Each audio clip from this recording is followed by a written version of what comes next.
Hello, fellow film fans. Have you all seen The Joker yet? Definitely recommend you do. This video is going to get into some spoiler territory. Don't want to ruin anything for you.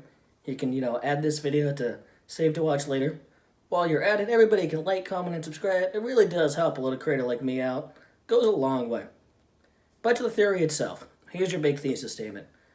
The best way to fold the Joker into the larger Batman universe is to keep all that great ambiguity from the original film. There's a lot of reasons for this. I'm going to go to some background reasons, kind of meta reasons first. A lot of these film theories, they like to look at, art as a thing of itself, and they only really celebrate the art side. But it kind of is only looking at half the story, especially if you're trying to guess what's happening next. Plus, I feel like DC wants to start establishing themselves with a new brand, paramount to that being not Marvel.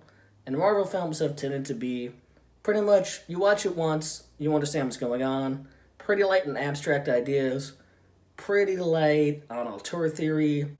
I don't think the Joker is going to come right out.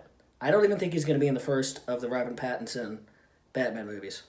First of all, again, meta, the pre-production probably wasn't anticipating Joker being a smash hit, so I don't imagine that the script is written in such a way that they were like, oh, we're going to get Joaquin back right away.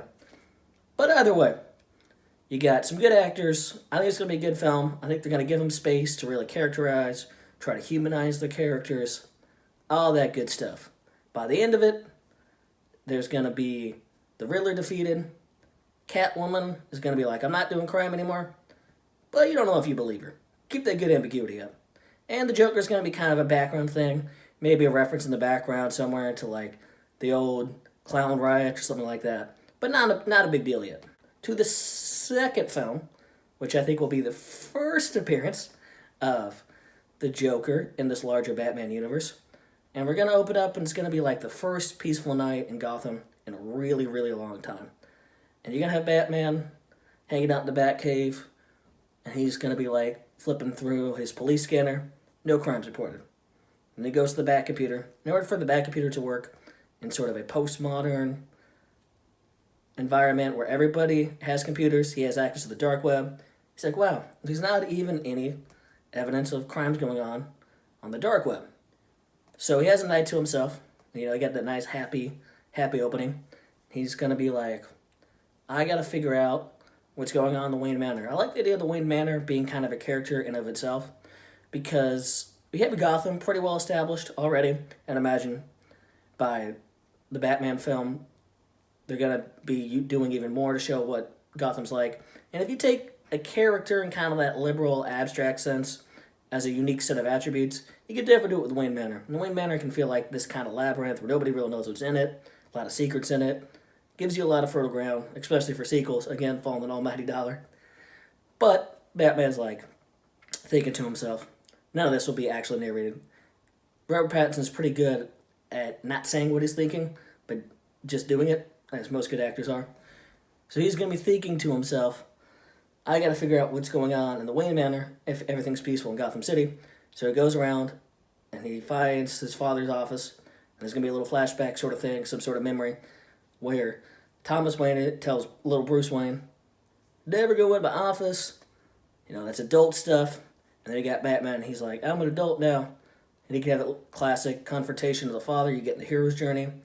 And he's going to be going through the stuff, and he's going to find, like stuff from the mayoral campaign, give you the good backstory there through dramatic events, because that's what good screenplays tend to do, especially Hollywood ones.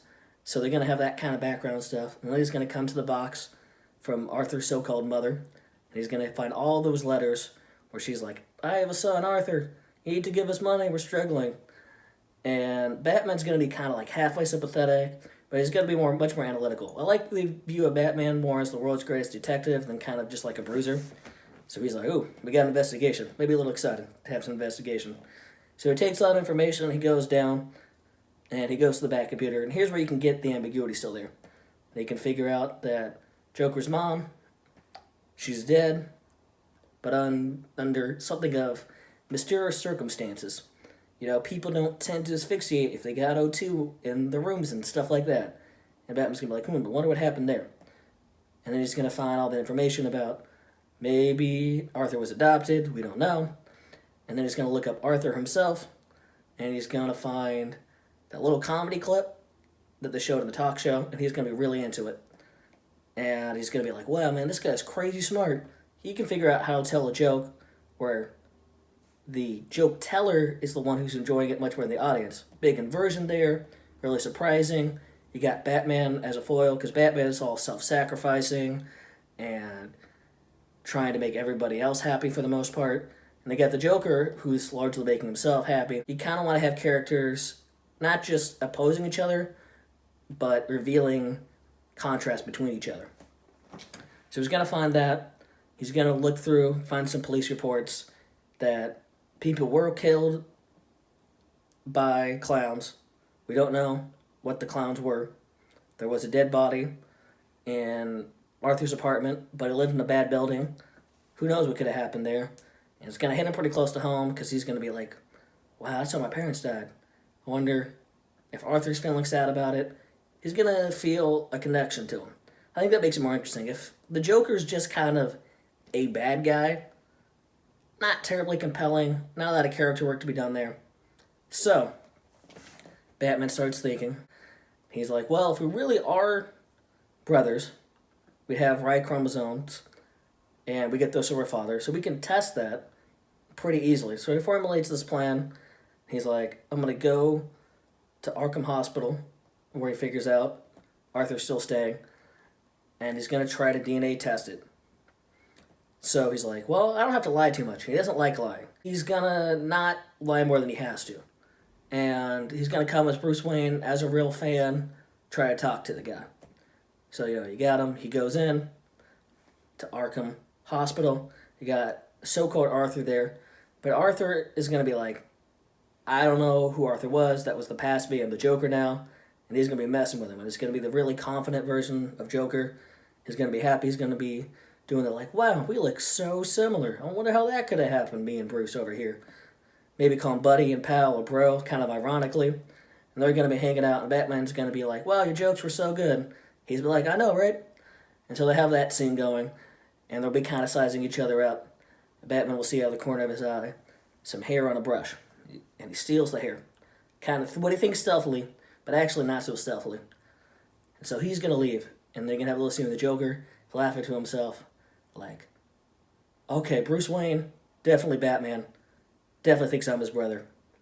So Bruce Wayne's going to go back, he's going to get the hair, going to do some Y chromosome testing, which is actually pretty easy to do. Kind of a cool idea to have him actually do some PCR, polymerase chain reaction. You can show the gel electrophoresis, all that good stuff, because you don't normally see Batman actually doing lab work, actually doing detective work. I like that idea. And then Batman, while he's doing that, the Joker's in his room. He's laughing about it. He's like, he's clearly Batman. We're clearly brothers. Clearly gonna want to be friends. So he's going to break out. And I like the idea, too, that Joker is much more of a grappling sort of artist. Like, he studied, having the background, that he studied biology textbooks, and he knows how to, like, grapple with people, joint lock them, so he can get out pretty easily. So he gets out, he starts making chaos again, start making a new Joker gang, and then Catwoman joins in, because she's like, well, if there's crime happening, I gotta get on that. All this conflict, all blowing up. You don't have to sacrifice. Into the ambiguity of the first film. So there you go, folks. That's my little film theory, my fan theory. Sound off in the comments if you think that's going to be how it plays out. We'll rejoin this later. Thanks for watching.